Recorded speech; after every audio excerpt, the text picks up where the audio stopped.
పాదముల దగ్గర కూర్చుని ఉన్నటువంటి గొప్ప స్త్రీ ఉన్నది. హల్లెలూయా. యేసుక్రీస్తు ప్రభు యొక్క పాదముల దగ్గర కూర్చున్నది. ఎందుకు మరియా యేసుక్రీస్తు ప్రభు యొక్క పాదముల దగ్గర కూర్చున్నదో తెలుసా? దీంట్లో మొదటి విషయం ఏంటో తెలుసా?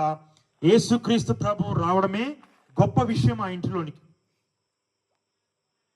యేసుక్రీస్తు ప్రభు ఆ ఇంట్లోనికి రావడమే గొప్ప విషయం. మరియా ఒక్క సెకండ్ కూడా వేస్ట్ చేయాలనుకోవట్లేదు దేవుని యొక్క వాక్యాన్ని. హల్లెలూయా.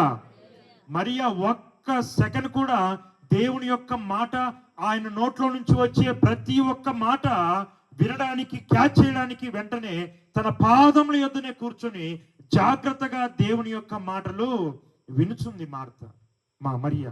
హల్లెలూయా. ఒక్క సెకండ్ కూడా వేస్ట్ చేయట్లేదు. మనము కూడా దేవుని వాక్యాన్ని ఏ విధంగా వింటున్నాం?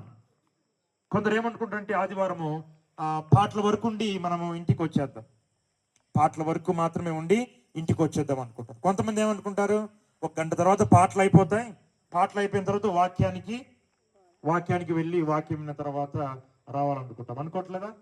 చాలా మంది అనుకుంటారు. అంటే మీరని కాదు నేను చెప్పేది, అనుకునే వాళ్ళు చాలా మంది ఉంటారు. కానీ బైబిల్ గ్రంథం ఏం తెలియజేస్తుందో తెలుసా?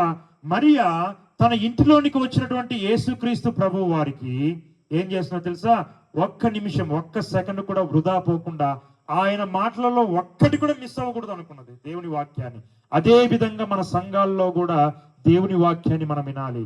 ఒక్క అక్షరం కూడా, పాస్టర్ గారు చెప్పే ఒక్క అక్షరము కూడా మనం మిస్ అవ్వకూడదు. ప్రతి ఆదివారము ప్రతి వాక్యాన్ని సంపూర్తిగా 100% సంపూర్ణంగా వినాలనేటటువంటి ఆసక్తి మనలో ఉండాలి. అదే మరియా మనకు తెలియజేస్తుంది. హల్లెలూయా. హల్లెలూయా. తర్వాత రెండవ విషయం మరియలో నుంచి మనం ఏ విధంగా తెలుసుకోవచ్చు తెలుసా? మన యొక్క పనుల కంటే దేవునితో సహవాసం చాలా ప్రాముఖ్యం. మన యొక్క పనుల కంటే దేవుని యొక్క సహవాసం. అక్కడ మార్త ఏం చేస్తుంది? పనులను చేస్తా ఉంది.